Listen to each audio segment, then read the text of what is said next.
Tree Talking Time is brought to you by Conkey's Outdoors. Get all your hound hunting needs at conkeys.com. Welcome to Tree Talking Time, where we talk all things tree dogs, from the smallest fights to the largest hounds, treating squirrels to bears and everything in between. And from time to time, we might even run a little fast game.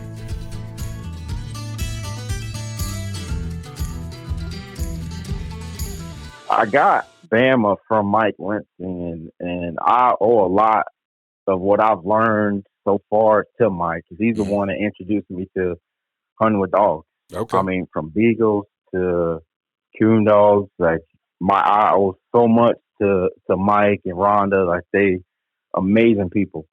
So I got Bama from Mike. Now Bama's out of his Maggie dog, and Paul Rozanski here in Iowa, he has a dog named Gator. And Bama comes out of that cross.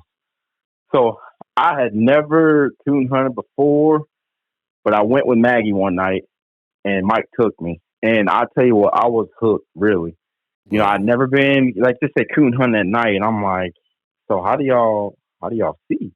Like, well, we got lights, and I've never been coon hunting. So take Maggie out, and she's just making a lot of noise.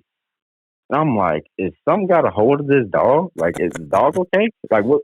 Like, what's going on? I'm sitting back just watching and listening, and Mike's talking to me through the process, and he's just like, she's locating, and I'm sitting there thinking, like, what, locating what? Like, what's she locating? The GPS not working? Like, what are we located? You know?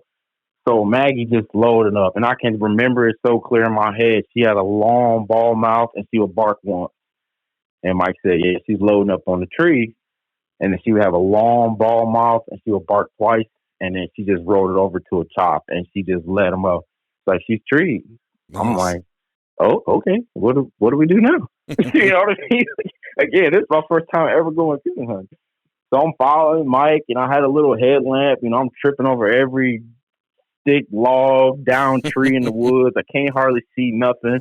You know, you got the briars out there. I'm trying to stay close to Mike and getting slapped in the face by the branches and all that sort of stuff. I'm like, what the heck am I doing out here?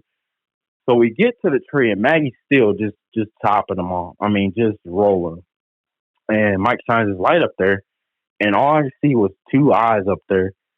It's just two going back at me. I'm thinking, what kind of wolf person, you know, what is up there? Like, what is that looking at us right now? You know, and then sure enough, she had a big old coon up there, and Maggie's still just chopping them off. And I'll tell you what, from that moment, I was hooked. It was over. There you go. It was over. I wanted everything to do with coon hunting. I didn't care what it took.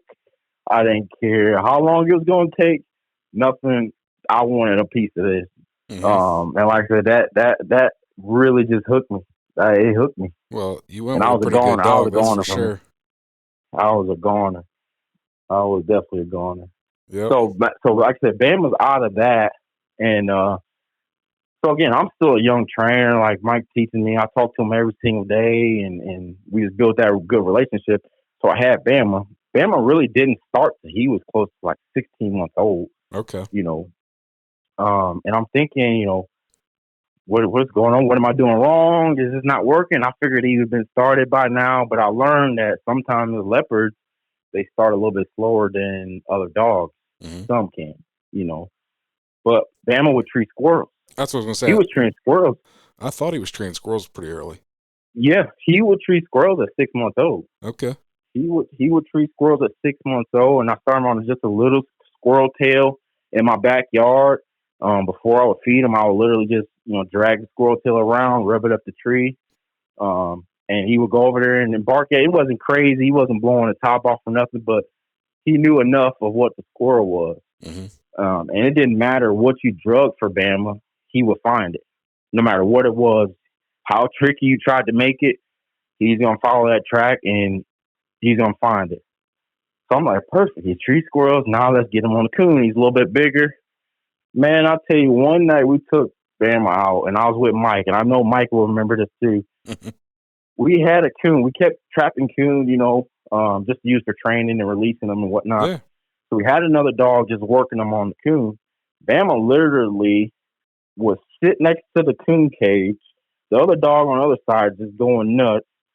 Bama would sit with his back towards the cage and look the other way, pay no mind to it. That's hilarious. Zero mind to it. I had a buddy that had a walker dog that was the same way, which is unheard of for walkers. Most walkers are, you know, super quick early starting dogs, but that's how he got the dog. Is she wanted nothing to do with a coon when she was like a year old.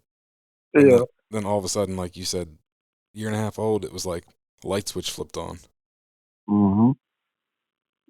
And I was kind of getting to my wits end with Bama, honestly. And one night I had a little cur dog, and she was super gamey, but she would never actually treat. But I would have her to take Bama, go at Bama and that sort of stuff. And I literally was at my wits end with him. It was just me, Bama, and my little cur female. And I had a coon. I was going to try to do one release and just see how it goes. And I drug it. Little cur female got in there, and if she sees it, she'll bark at it. Oh, no problem. She's gamey. She loved it.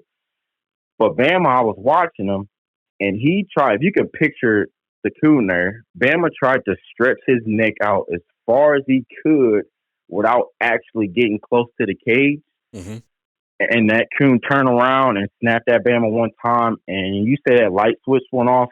I seen it before my very eyes. He got the barking, scratching the ground, just something I never seen come up out of him. And I tell you, my face lit up so fast. Oh, I bet. And oh my goodness, being able to see that dog do that, and you take him out so many times, and you hope it happens.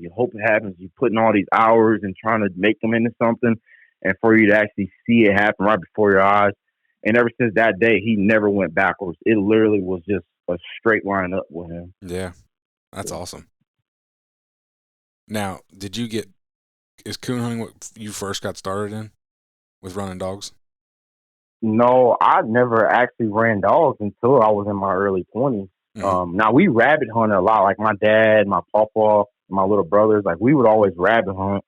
I'm from Illinois originally. And, obviously it was a little different time back then, but we would always go on like Saturday morning, Sunday mornings. We would go hit out in the country, go to the railroad tracks. That's what we did, the edges of the railroad tracks, Mm-hmm. And we would walk them. And me and my brothers were the dogs. We never had no dogs.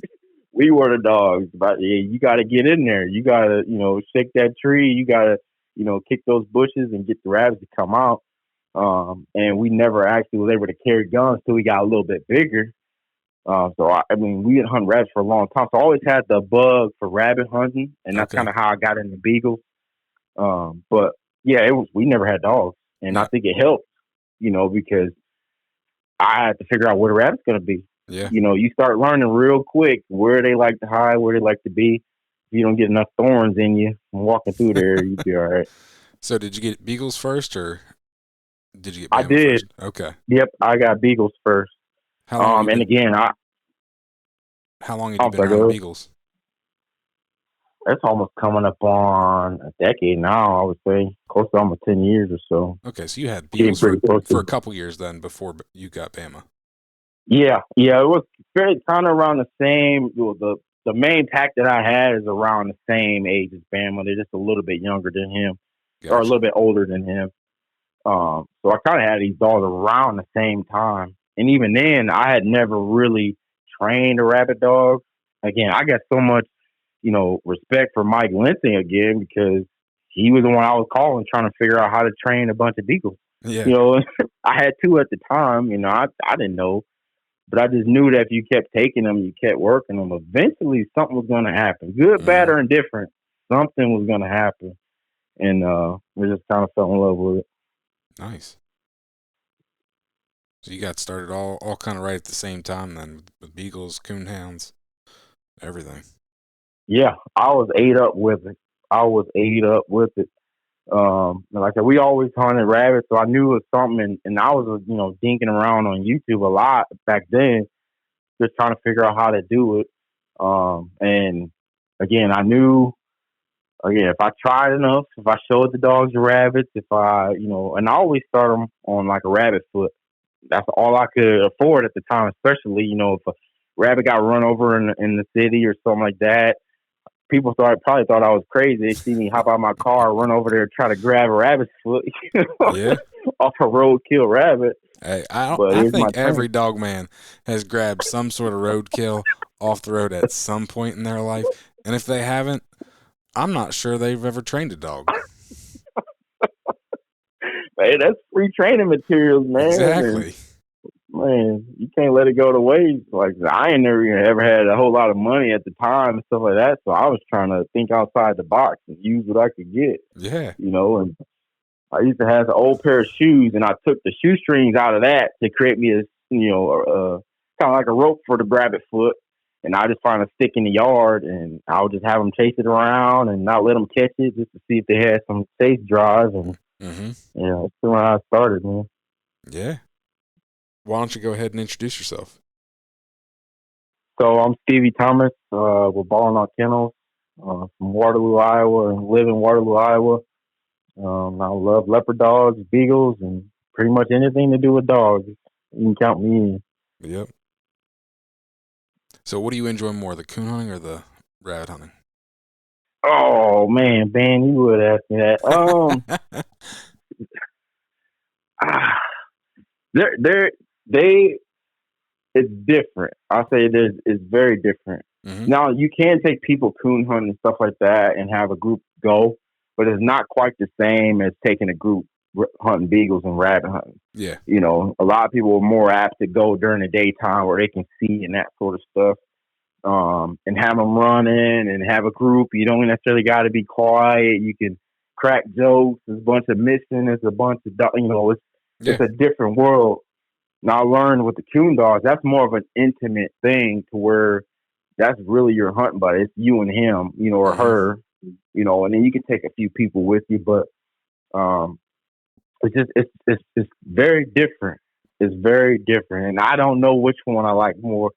I don't, and that's why I'm crazy enough to do both of them. Some mornings it's a perfect morning to rabbit hunt, and other nights you just sit at the house and it's a crispy night. You're like, I got to go trick or treat. Yeah. I got to, And if I didn't have it, I didn't have that option. So Mm-hmm. I figured I had both. No, I understand. I've wanted to get beagles for a long time. I don't have enough time to hunt during the day, so same with the squirrel dog. I've wanted a squirrel dog for years, and I'm just like, I don't have enough time during the day to really do one justice. Mm-hmm.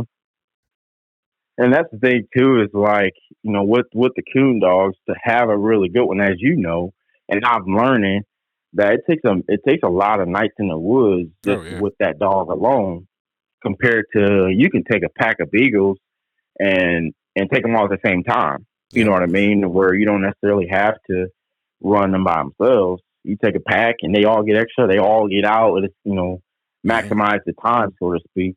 Yep. But when you get a decent coon dog or a good one, I mean, it's all worth it. But, For sure. So after you got, we're gonna stick kind of on the leopards for a little bit. okay. After you got Bama, and you got him rolling, what'd you get next? 'Cause you've got a handful of leopards now, don't you?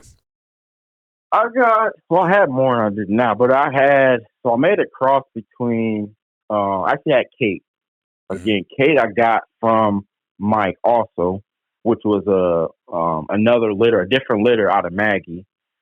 And I ended up making a cross between Kate and Bama and ended up getting my dog Zuko that I have. Okay.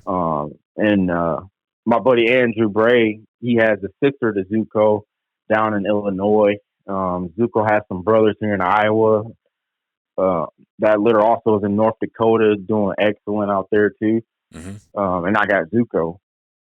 And Zuko is a different monster. I'll tell you that much. He's only, I think he's about 3, maybe turning 4 now. Mm-hmm. He is a different monster. I'll tell you. He has a motor like you would not believe. When you cut Zuko, you better strap your boots and they better be worn in, because if not, you're gonna have blisters and some sore feet. Yeah.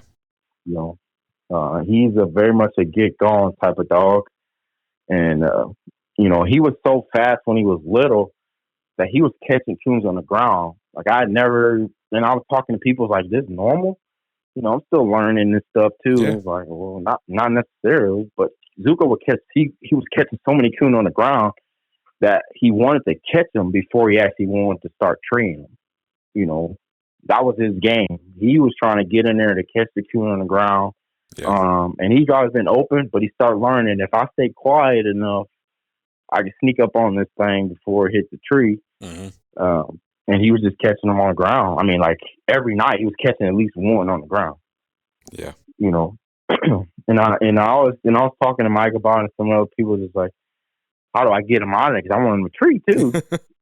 Dang, it's nice that he catch him on the ground, but I want to hear him. He got a real loud mouth and an excellent locate, and when he does tree, it's like a machine gun. Mm-hmm. He just lets them roll. He just lets them roll. Nice. So then after Zuko, that's when I had met Jason, obviously my buddy Jason King, which I know you're familiar with Yep. too. I had gotten Jewel, and that was a blessing in disguise, really. Just to have as good as she is, and that story was. I had never met Jason or none of that sort of stuff, and I post a decent amount on Facebook, just because I like to have some memories and whatnot. And Yeah. he had saw some stuff I was doing on Facebook, and he had messaged me one time, and we talked back and forth. He's like, "Hey, I like Bama. I watched them. Asked me some questions about them, and I'm not super great on the pedigrees and stuff, but I gave him as much information as I could." And so one time, Jason was like, "Hey, I'm gonna be in Illinois, hunting with a friend down there." He's like, "I don't know if it'll work for you, if you want to come down there and hunt with us." And I'm in law enforcement, so like our schedules are always was kind of crazy at the time. Yeah. So it just so happened that I was off, and he's like, "I would really love to see Bama go if you had the opportunity to come down or whatever." And I'm like, "Hey, I'll go." I was like, "You want to see Bama? I'll show them for anybody." Yeah. So I ended up making a trip down there, and I think we equally were impressed because I got to see Jewel go for the first time, and he actually got to see Bama go for the first time. Yeah. And that was the first time I had ever hunted. We literally hunted from the time that the sun went down until that sun came up. And the end of the hunt, it was raining, pouring like crazy, and we still out there treeing coon. Nice. So then I got Jewel, and so Jason, a few weeks passed. I think it was a little bit longer than that. A few weeks passed. I got a call from Jason. We had stayed in touch and whatnot, and Yeah. he had told me some stuff. He was thinking about kind of going in a different direction or whatever, and he offered Jewel to me, and I was just thrown away. I was thrown back, to be honest. Mm-hmm. I was appreciative that he thought enough of me to even offer it to me, but I also knew I had to come up with a decent amount of money to get her, which is understandable. And that ended up happening. And now obviously we developed a relationship since then, and I had Jewel here at the house, and she's a pleasure to have too. Nice. So is that like you just have the 3 leopards then? Yep. I just picked up, so something happened to Kate, to where the guy had her, she's no longer with us. Mm-hmm. So I knew there was a pup out of Kate that was up in Wisconsin. And I called the guy and trying to figure out, because Kate herself, I'll be honest, she wasn't necessarily a crazy coon dog. She would go out and tree a coon for you. It wasn't like she was going to load the tailgate or none of that sort of stuff. But I knew that she was stacked with coon dogs in her pedigree, and her mama, and Maggie's mom, and that whole line I knew was really, really good. So I was trying to actually get Kate back, because we'd had a litter out of Zuko, though all the pups turned out. Mm-hmm. And now the gentleman had a litter out of a dog he had up there. And now these pups are a little over a year old. And the 4 that I know of, they're all out treeing coon right now, and they're a little over a year old. Nice. So I'm like, if I can get a way to get some of that blood back to what I got, that'd be an opportunity. As close as I can get to her without having her. Yeah. So I got her. She's coming around too. Like I said, she's a little over a year old, and just been working with her. Cool. Now, what's Bama's mouth like? Bama, I would say he is actually stone cold silent on track. He's not now. Bama opens on track. He is chased. He's like right behind that coon. Hmm. Like he's dang near about caught him. Yeah. If you hear Bama opening on the ground, but when he locates, is really big. He kind of locates like his mama Maggie. It's a real long, drawn out, deep ball, Yeah. and then he'll bark once. He may do a circle, come back, he'll ball again, real nice, loud, deep, and then he'll bark twice. And then from there, he'll just chop. And it's really like a slower chop, but it's continuous. Okay. Uh, he likes to stand on a tree, but I've had to where he'll sit down too and Hmm. still just let him go. Nice. Conkeys Outdoors is proud to be a sponsor of Tree Talking Time. Family, hunting, tradition is the Conkeys motto. They understand the importance of passing down the tradition of hound hunting. They are a family-owned business that treats you like family. They also understand the importance of having the gear you need when you need it. Conkeys carries everything for your next hunt, and it ships to your door quick. They also offer great warranties on all tracking systems and financing options. Check them out at conkeys.com. You can also use the code TreeTalkingTime5 in all caps to save as well. And then, besides the leopards, I heard through the grapevine you have some squirrel dogs too, huh? I'm working on a squirrel. I'm made up with it. Again. I got some Yeah, insider information said that your house is I see you do your homework. just Man. loaded up with dogs. I see you do your homework. Well, I say, look, there's some more stuff that I can get into. I figured this would keep me out of trouble and keep me busy to where, but yeah, I'm, and again, she's a little over a year old too. We got a buddy here in, again, Northeast Iowa, Josh Chatfield, who had a real nice female. Her name is Jane. And Mike, again, respect to Mike, he has a squirrel dog named Rock. Now, that dog is ridiculous as far as he'll wind him, he'll lay him up, every way you want to see him treat, he'll do it. And his hunt and motor is out of this world.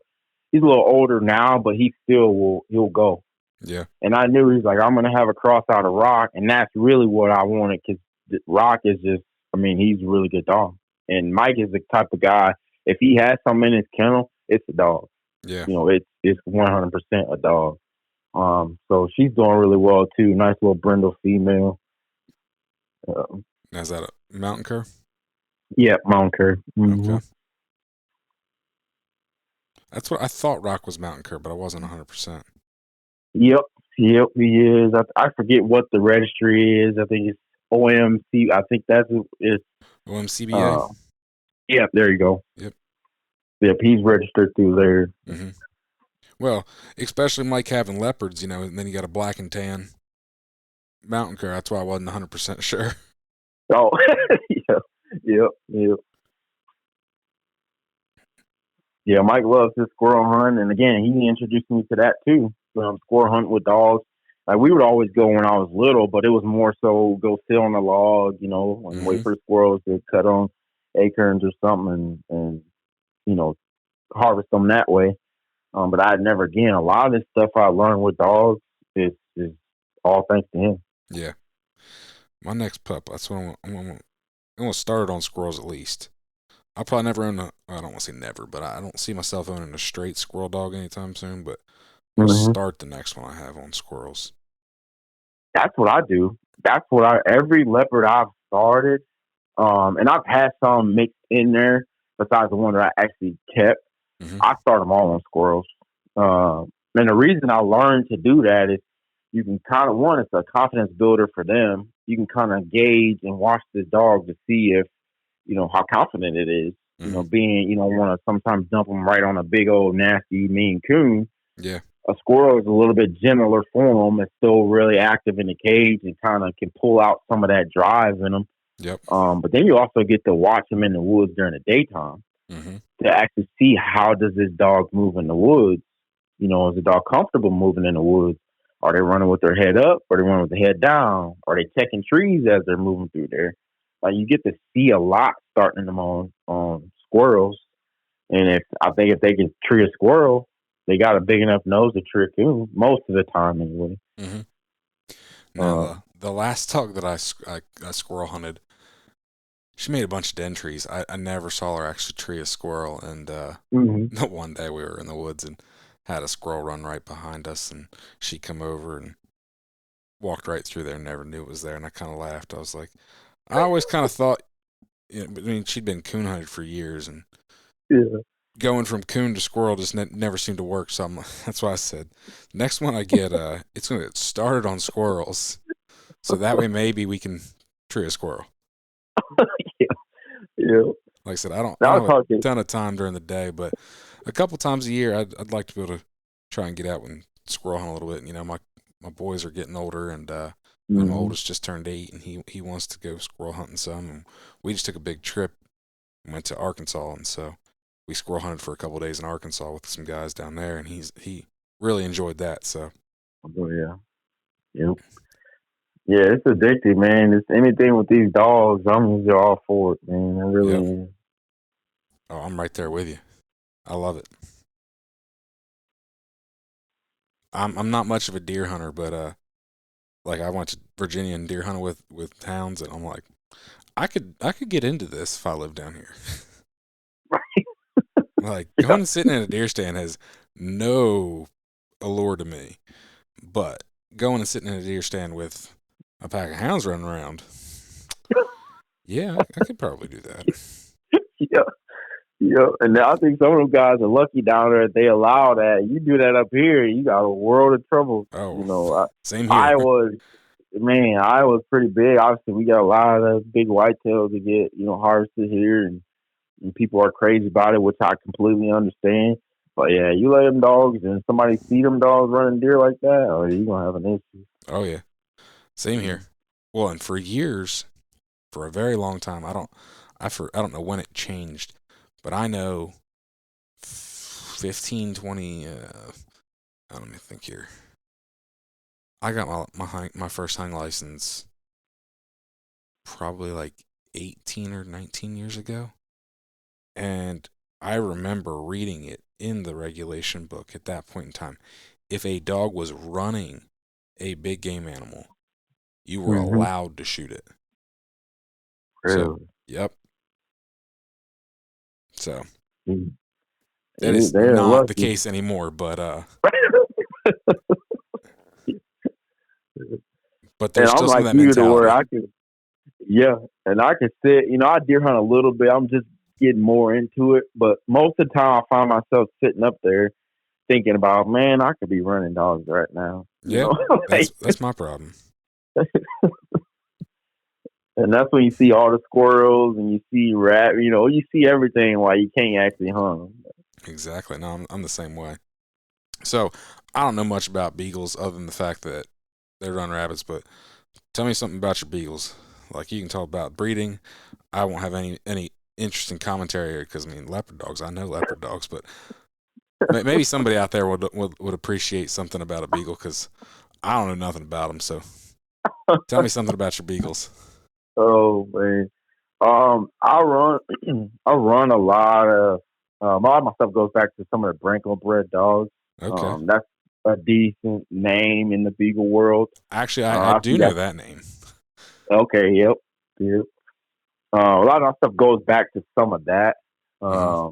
to where I like them pretty fast for the most part. Okay. There's different speeds to them, Hmm. and I like them to do like anybody else does, to where I don't want to have to kick brush. Some days are better sensing conditions than others, but they pretty much do all of that. You get a pack of them, and people have asked me before, well, how many beagles do you actually need? A person can really do damage if they're trying to with two beagles or three. That's Hmm. really as much as you need. Now, if you like listening to them run and stuff like that, you get a lot more. I'm saying they like lays. You can't just have one. That's for sure. Um, Yep. and it's just a lot of fun. Again, you can have a group of people to go, um, and they cost probably half the price as hounds. You could feed three beagles on the amount of feed that you probably feed one uh, hound dog or cur dog, Yeah. Um, but I love it. All the dogs, and again, all the dogs, they work together as a team. I like having some dogs. It's almost like a starting five in basketball. Is how I Hmm. kind of think about it. You have a point guard and maybe a jump dog, which that dog is the one that gets in the brush the most. They enjoy being in there, and they're the ones that scare the rabbit up. They're the ones that kind of get the thing going. You have a shooting guard or you have a number two, and they're usually the pace setter. He'll run the front. Not saying they can't jump rabbits because they do, but he's the pace setter. That's like your shooting guard. The guy that's always making the buckets and whatnot and making stuff happen. That's kind of like your number two beagle, and your small forward beagle is another one that's a lot of check work. And like check is basically if they're running that rabbit and they lose it, you pretty much go into a check where they're checking for that rabbit to figure out which direction he went. Rabbits are a lot smarter than some people may think. They'll give them dogs to flip quick, you know. So trying to have a dog that can figure out where that rabbit went after all the dogs have lost them is kind of like your small forward in basketball. They can do everything, but they have a specialty to it. And then you kind of got some anchor dogs, like your center, your power forward, to where them dogs might be going real fast and miss it or miss the line or whatever. These dogs come in behind them and just anchor the pack to where they're all working together. They all have a job, and it's really cool to watch. It's Hmm. really cool to watch.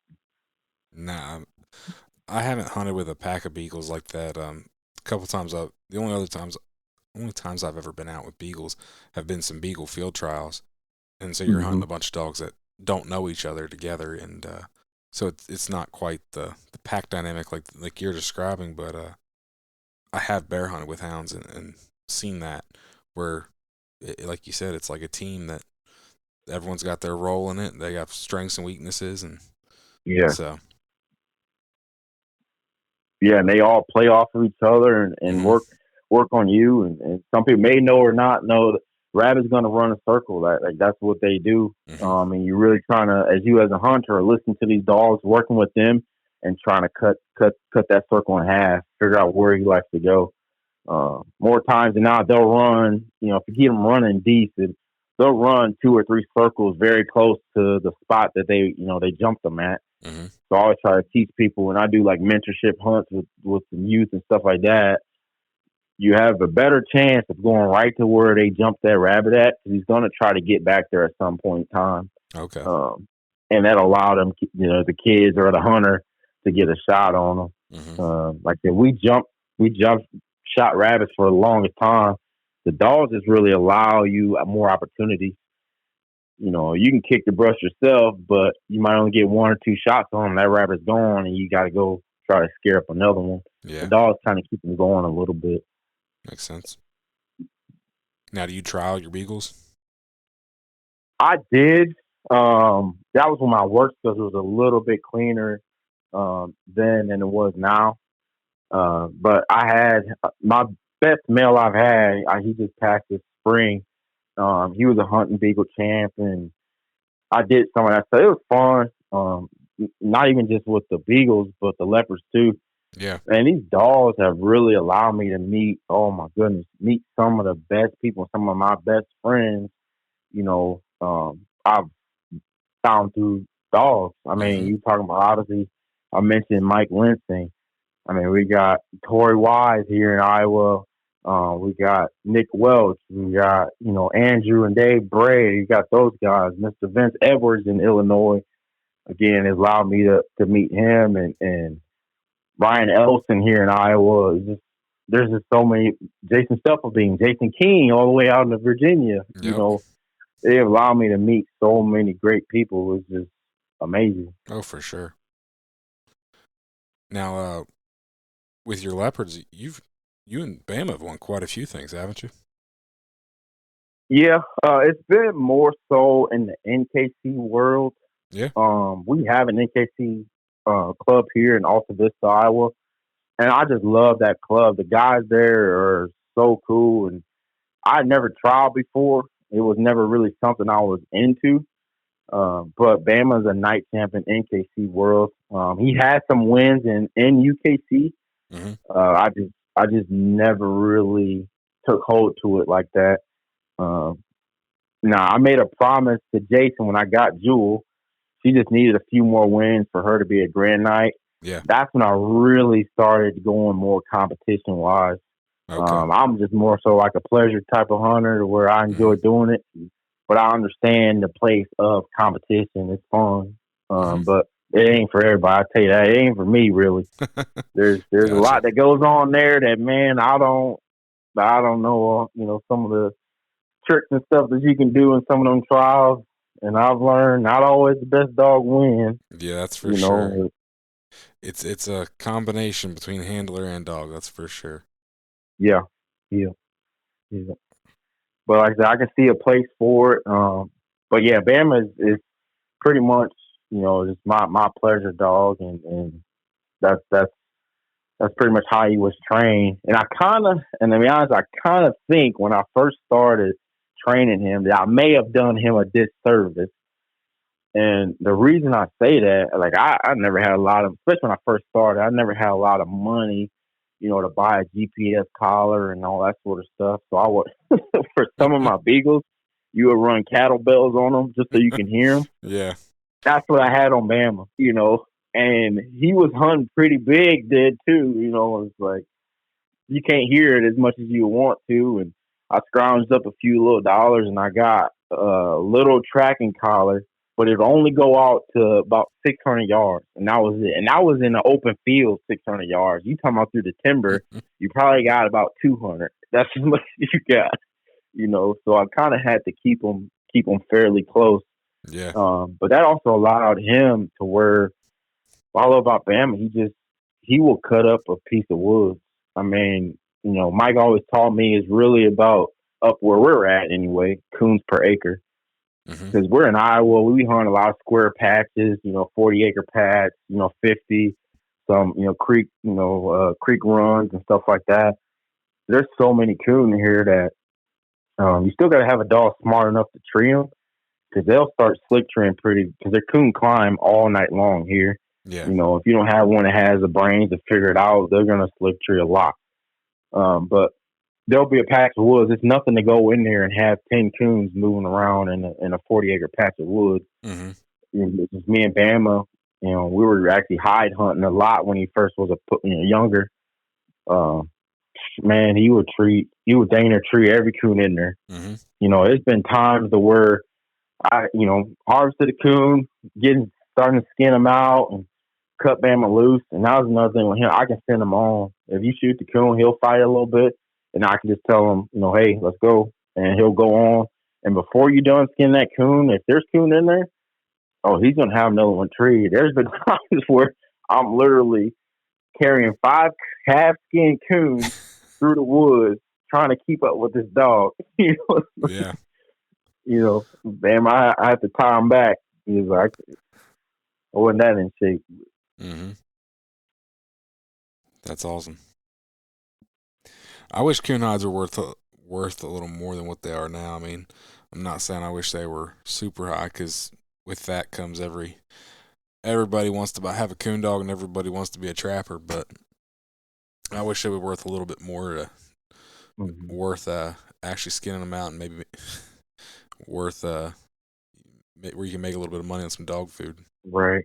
Like when I first got started, we were getting $10 for a coon, and that was we weren't even skinning them out. We were just taking the whole coon to the fur buyer. Yeah.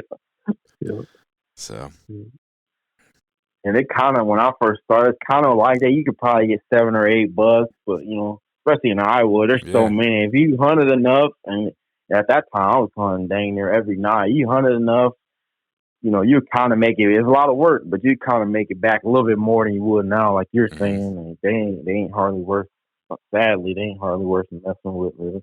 Unfortunately. Well, you got any more stories about hunting with Bama or Jewel or any other dogs? Man, I tell you, I got one, and for this whole thing with me, it's really about creating memories, man, and it's about learning these people, learning these dogs. And the reason I picked leopards, and I've had, blue tick, I've tried a black and tan, I haven't tried a walker, but I've tried some other dogs, and there's something about these leopards, man. When they look at you, like they're actually looking at you. You know what I Mm-hmm. mean? It's not like some of the other breeds. Nothing against them, but it's something when you get a leopard, you really bond with them. You know what I Mm-hmm. mean? And where that dog is hunting for you too, and not just hunting for himself. And it's a completely different deal. Um, and again, it really just solidified for me, why I do it. It's really the dogs, you know. And I had one night, and it's actually kind of a scary night to be honest with you, but it changed my mindset as far as a lot of this stuff goes to where the leopards are really, it's not a big breed. No, So like, not at you all. really got to work together, with other people. You're gonna need other leopard dog owners. Mm-hmm. We're gonna need each other to keep this breed going. Otherwise, it's gonna get to a point to where it's kind of gonna implode on itself, and we're gonna be out. I love these dogs. They're one of the best dogs. I think they have all the tools to be as good as any other breed out there. But it also takes a lot of us working together to make that happen. Yeah. So, and how I kind of came to that conclusion was, it was, well, man, I was probably 3 years into having Bam. I think Bam was like 3 years old, and I was still hunting like dang near every night. And season was out. It was late February. And again, Mike always told me, you really want to see the abilities of your dog. Take them on nights that ain't that great, and see if they still can produce the way they do on good nights. Mm-hmm. So it was late February. I said we can't. Our season ends January 31st here. So I didn't have a gun. It was just me and Bama. Now we always look for like the January thaw here, to where the coon run crazy when it heats up. It's real cold winters. It gets them breaking the cold. It warms up a little bit. Them big boars come out Mm-hmm. trying to breed and moving around. Oh yeah. So again, it's February. Not hunting, just walking Bama. So Bama goes in trees, probably 600 yards away from where I was at, and he had crossed what looked like some ice. And I think he just ran right across there, and I'm sitting there waiting for him, and I hear him locate, and I hear him start the tree. So I'm like, all right, perfect. I'm gonna just go in and walk in there. So the piece of public I was on actually I'd never hunted it before. It has a river that runs through there, but it's patches to where it gets skinny, then it gets wide. Mm-hmm. So I ran across one of the skinny pieces of the river, and I didn't think anything of it. Again, I've never been coon hunting, so I'm still super new and reading the ice, reading the water. I didn't do it correctly, I'll tell you that much. So I just start walking while I'm going to my dog. He's trees. I'm gonna go to him. So I get to walking, and I tell you, the scariest sound you can hear is ice cracking under your feet. Ooh. Yeah. And so I'm walking, and I can just hear it, and it's just a bone. I can still hear it in my head now. It's just a bone chilling sound, and I actually fall through the ice. Mm. So I'm sitting there, and I wear damn boots, hip boots. Yep. I'm sitting there, and I got my elbows just trying to brace myself on the ice. My coat is kind of slick because the water's coming in. My boots are getting heavy. I got a real big coat, and I wear, like some coveralls. So you talking about all weight. I can Oh feel yeah. the water filling up in my boots, and it's getting heavy. And I'm guessing what happened was there's a log or something underneath that ice where I was that made that ice. Just wasn't as solid as everywhere else. So I'm sitting there and I can feel my body kind of going with the current a little bit, to where my feet are almost level with the ice. And I'm just thinking the whole time, I got to get up out of here. Like I got to get vertical as best I can, Mm-hmm. and it happened to be a log or something. I could feel something under my foot, or I think it was a piece of a log or something. So I kept trying to kick it to get myself back vertical, and I'm trying to climb out of the ice. I'm using my elbows, I'm using my forearms, I'm using everything I can to just try to pull myself out of there. You talk about cold water. Now that's a shock to the Oh body. yeah. And I'm feeling all of this. I'm like, oh my goodness, like what's going on? Like I can't go, I can't go out like this. So I'm sitting there like, and this may have only happened, probably only took maybe 10 seconds, but it feel like took forever. Oh yeah. So I'm sitting there trying to crawl on the ice. I'm using my elbows, just crawling. I finally was able to get out and lay on the ice, but I'm still fairly close to the middle. So I just basically sprawled out and just kind of like scooting myself as flat as I can, trying to get back to the bank.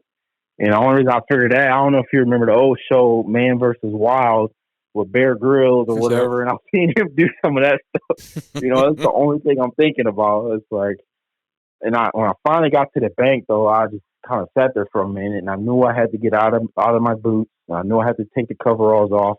I knew I had to get out because it's literally, it was probably single digits there that night. And Oh I was yeah. like, I got to get out. I got to get out of this coat.